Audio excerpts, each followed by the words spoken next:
Well, he's a cutie pie. I might put him in Potomac. Okay, yes. Yeah, he can come right on to Potomac.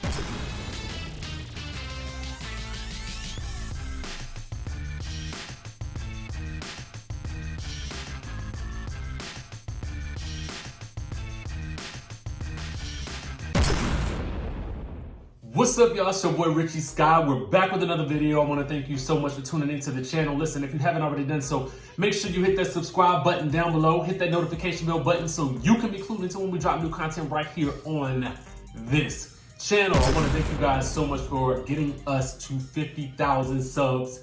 Can't wait for the next 50,000, the next 100,000, the next 300,000, and so forth. Thank you guys so much for tuning in. I really, really appreciate it. Let's get on with the news, all right? We're going to talk basketball wise today. It's a lot of things popping off. We're going to be talking about Tami and some things that she's settling, especially with Mr. Mark Lamont Hill, okay? We're going to be talking about some other things that are being cleared up, as well as what Shaunie is saying about OG in this new episode coming up from her sit-down one-on-one with Mark Lamont Hill. There is an exclusive sneak peek that is out, and I want to give you guys what's the tea on what's happening with it, okay?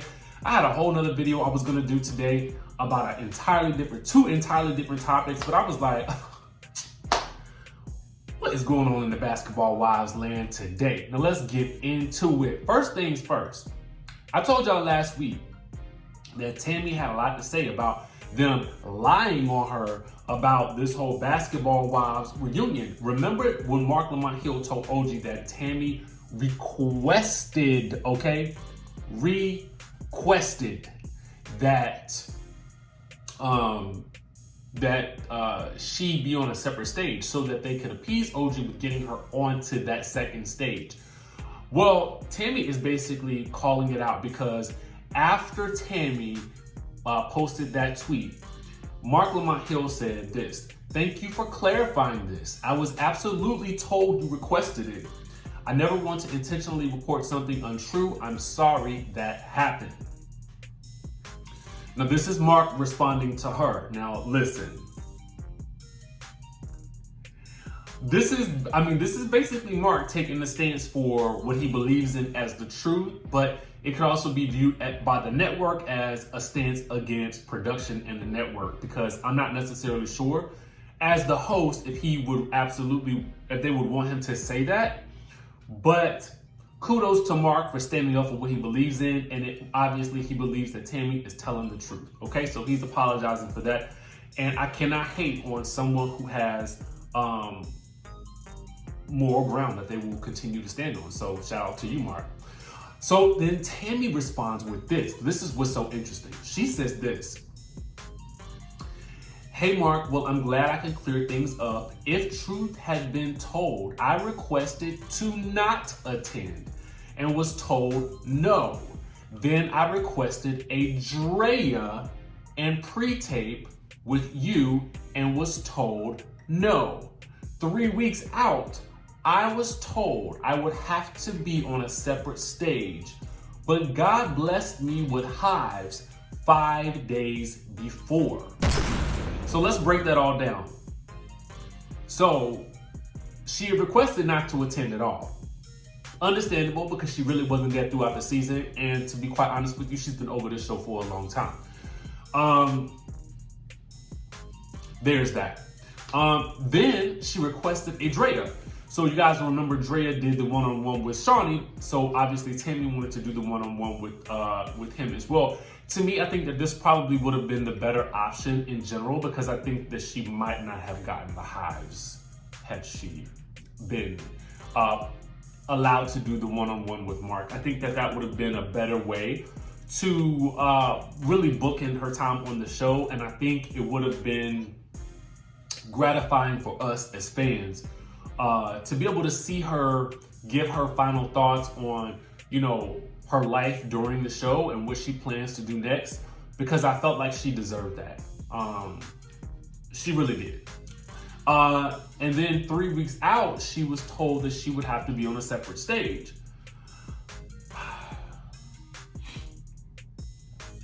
I guess they really wanted her to have some sort of back and forth with the ladies, similar to what they did with OG. So, you know, I don't know. But this is saying that she had hives 5 days before. I've never really had hives or anything like hives per se. I have eczema sometimes. I mean, I don't know. But I don't know how hives affect you, so I really don't know. But I wonder if she reported, like, on that first day, did she say, yo, I can't come, I got hives? Oh no. But you know, hives can be brought on by stress. That's what I'm hearing. So, I mean, I don't know. Maybe it was stressful for her and she just couldn't do it. I don't know. Y'all let me know what y'all think down in the comment section below. This was quite the revelation for me, and I'm glad she opened up. You guys follow the BBWT. They do a lot. I'm telling y'all, they give y'all a lot of good information. I'm not affiliated with the site, but I really love it because I'm a fan of the show, so I'm a fan of the site, so go follow them. They reported this, which is so interesting. I'm just gonna read you guys a little bit of it. Monique Slaughter, who is from Love and Hip Hop Hollywood. Now, I really like Monique. Now, I don't know why. I feel like I like her because I feel like she a little wild one in terms of, like, you know, she can get the party started. In terms of, like, you know, like somebody mess with her, she's gonna show up. You know what I'm saying? But something I really like about her, because I feel like she really is trying her hardest to be the best mom that she can be. Also, I feel like maybe she's really over this reality TV thing and she's trying to set the record straight about things. But anyway, I love it. Here's what she had to say. She said this. Well, Mark Lamont Hill, I've worked with you before and you're a very intelligent and respectful man. You and I have both worked for VH1 for many years. Can we please tell the truth? Even if you were told that Tami Roman asked to be on a separate set, can you admit that you were aware of the games that network and producers played to pit the cast of ensemble casts against one another? And then, can you also admit that the line you dropped, Tami asked to be on a separate stage, was a wild line? And for the viewers, a wild line is when audio drops out or isn't audible when it was originally recorded while talent is mic'd, or a line that was never there, requested by the network that post is required to acquire from talent. Seems to me VH1 is not happy about the fact that they're losing a key player and valuable asset to the Basketball Wives franchise, so this was their attempt to smear Tami Roman's name on her way out the door. So many of us cast are tired, and very seldom does anyone including our team, protect us from network politics. Please give us some type of shelter from the political rain. Listen, this is deep, guys. This stuff is deep right now with this whole situation. In particular with these VH1 shows. Now, remember you guys that there was an incident where Nene has said that Porsha added in that line about her belt in that closet back in the day. Now, I'm gonna tell y'all the truth. Just coming from the world of production and coming from the world of working on reality TV, I do know that there are instances where talent may be asked to go back in and record a line of audio. Now, for me, I don't know that it's audio that is supposed to be in the actual action, or if it's narration. And what I mean by narration is like a voiceover, so to speak. So somebody may have to go back in and add an element that tells a part of the story, but I never personally experienced someone say this line because we didn't get it during the time when you were filming. I've never heard that, but I do know that it happens from what I'm hearing, okay? So just listen, I'm just giving you two different perspectives. I'm saying that I know that it happens. I'm just saying I never saw it. But again, you guys, I believe everything that Monique is saying.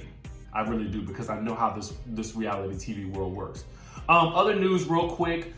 Basically, Cece is really nixing the rumor that this Anita lady, who was apparently Byron's first wife, is joining Basketball Wives and replacing OG. She's basically saying it's media takeout, so all their information is false. So far, they said that she's broke because her cell phone cracked, that she's blazing all of a sudden, that she's 49, but she's actually 47, and that she was a model. Listen, I told y'all, CC 47, she is not trying to be out here fighting nobody. I told y'all I felt like Cece was very classy. Now, I don't necessarily know if everything in terms of her story that she's portrayed is truthful or not, but what I do know is this. In my spirit, I feel like Cece she's just a lady about her business. That's kind of what I feel. She does give me very ladylike, I'm not about this drama type stuff. So I don't mind Cece at all. I'm in that sense, I don't. You know, so people are trying to clear up the rumors, and Shaunie is basically also saying, and listen, it was so much to cover in this video, guys. I'm so sorry that it's going a little bit longer than I thought, but Shaunie's basically saying that she is very sorry that OG feels isolated, and that she, and that Basketball Wives is not racist, that she feels as though dark-skinned women have it the hardest in this country. And so she's actually glad this colorism issue has come to light so that they can actually address it. Now, what I will say is this. We've discussed this a lot on this channel. I know you guys have been discussing it across multiple channels, and that's a great thing. I think that the only way to get to the root of a problem is continued dialogue about it and healing and moving forward. How do we do that? I don't know. But I think the first thing is recognizing that there is a problem, okay? That is the first step. And then analyzing how you're gonna deal with it moving forward. Having frank and candid conversations. And to me, what would be a great idea again is a conversation directly between Shaunie and OG, and then thinking about how they can move forward. Or even Shaunie and I don't know, Shaunie and Jennifer, Shaunie and Jackie, somebody who can come and meet in the middle and say, this is what we have experienced over the course of this show. And this is what we could do about it moving forward to make this a better environment for everybody. But everybody has to be truthful and on board. Anyway, that's the news for today, guys. Let me know what you think down in the comment section below. Make sure you guys subscribe to the channel, comment down below, hit that notification bell button, and I will see you in the next video.